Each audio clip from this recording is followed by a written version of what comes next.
My name's Jonathan Strock. I currently am Director of International Casino Development for the group Lucien Barrière, which is a French gaming company which currently has 41 casinos, 17 hotels, 140 restaurants, 5 golf courses I think, should know that one better being a golfer, and various other leisure activities, mainly in France and also in Switzerland as well.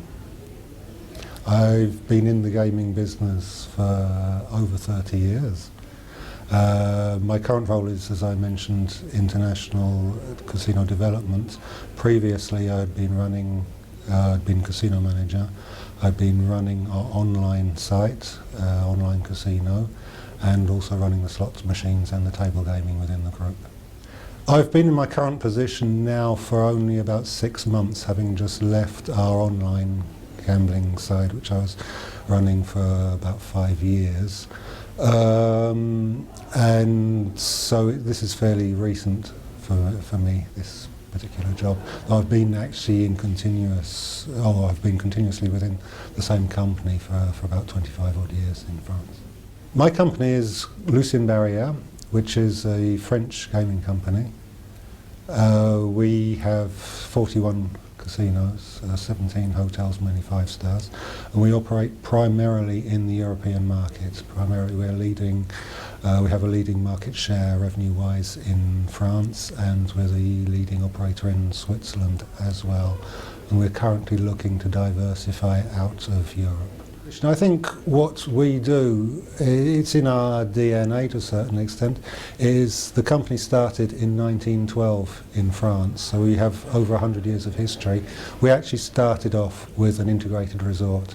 What we're talking today in Japan about opening for 2020, we've actually been running in France since 1912. So we have a tremendous amount of experience on gaming, European style gaming, slot machines. We have a lot of experience running 5-star hotels. We have a hotel on the Champs-Élysées, which is one of the most famous avenues in the world, in Paris. And there is currently the Cannes Film Festival on at the moment, which actually takes place in one of our integrated resorts in Cannes. So we have a lot of advantages, commercial advantages, that we do that very few other people do. There's a lot of gaming operators in Europe, but I think we're fairly unique in being a large gaming and hotel operator, and probably the only European company to do integrated resorts at the moment. We're obviously struggling within the current economic climate, as is everyone, but we as a company seem to have a mix of products that allows us to withstand the interruption or the negative aspects of the economic situation better than most. So we're structurally probably more sound than a lot of our competitors, and we're fairly unique in what we offer. Something I've been talking about for a long time is better integration between online and land-based.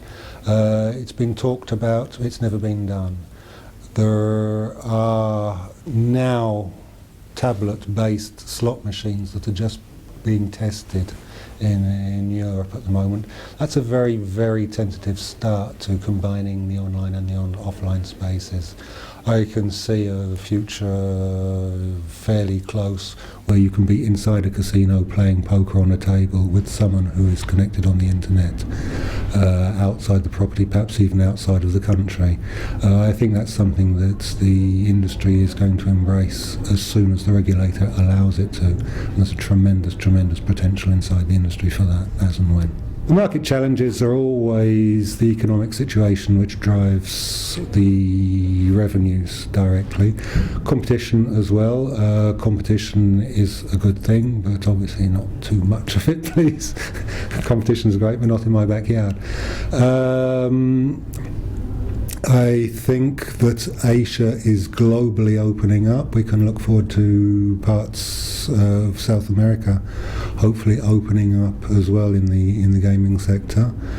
I think there's a lot to be very confident about. We can always be more responsible, we can always put back more into the community, as it is the community, the local community, where you have local customers that you need to look after. I think that's something we are developing.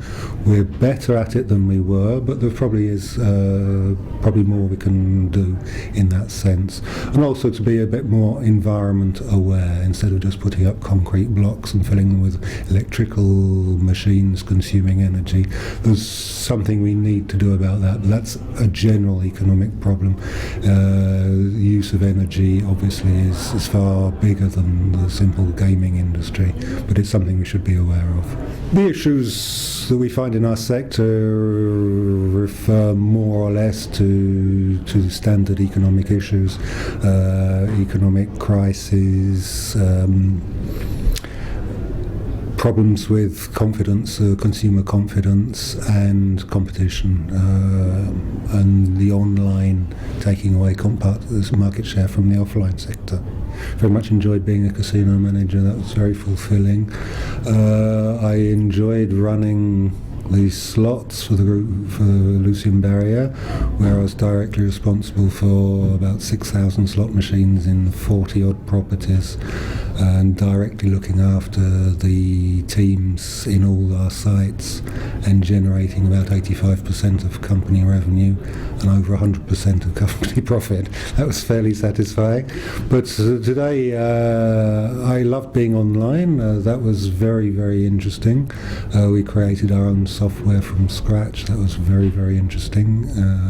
Ultimately not financially very good, but it was very rewarding on a personal level. And now looking after international casino development is something different. What I don't like doing is getting stuck in a rut. What's nice is to change, chop and change around, doing different things, and as long as you're doing something that's interesting, then it's great. There's nothing is worse than doing the same thing day in, day out, and luckily I've never had to do that. I started in the industry when I was 18. I had 2 months off before I went to university, in which time I went to learn gaming. I thought I'll do a nice little summer job, earn a few pennies and go to university. At the end of the training course, time to go to university, I thought, well, maybe I could do a year of this, have a gap year and then go to university. That seems like a good idea. And towards the end of my gap year, I got offered a job in the Bahamas. Now, this is from someone coming from Brighton, going through London, got offered a job in the Bahamas. That's a once in a lifetime. So I thought, well, maybe university, they'll wait for me, and they were very good about it. They did. And I'm still waiting to go back to university because I've used this job to travel around the world. I've been to the States, the Bahamas, I worked in Holland, I was in Yugoslavia, I've spent many years in France. I've been on an eternal holiday ever since I left school. So I think if you want to travel, there is probably no better industry for that. Games you can understand, that's probably the best piece of advice I can give. So games that are complicated, like table games such as dice, stay away from. They're probably the games that give the best return to the player, but they're the most complicated. If you don't understand what you're putting your money on, there's a fairly reasonable chance you'll end up losing it. Slot machines, actually, I like them. They're probability machines. From a mathematical point of view, they're fascinating. From a player point of view, maybe a little bit less. Table games are good fun globally. Blackjack's good. Simple advice, once you get to 21, stop. Afterwards you lose. Roulette's good fun as well. Simple games like roulette or blackjack are probably the best for starters. I do gamble more out of professional interest, not out of personal interest. I'll gamble on a new slot machine to see how its mathematics feel from a customer's point of view.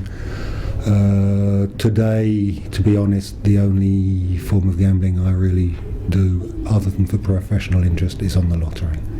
You're a millions, you never know.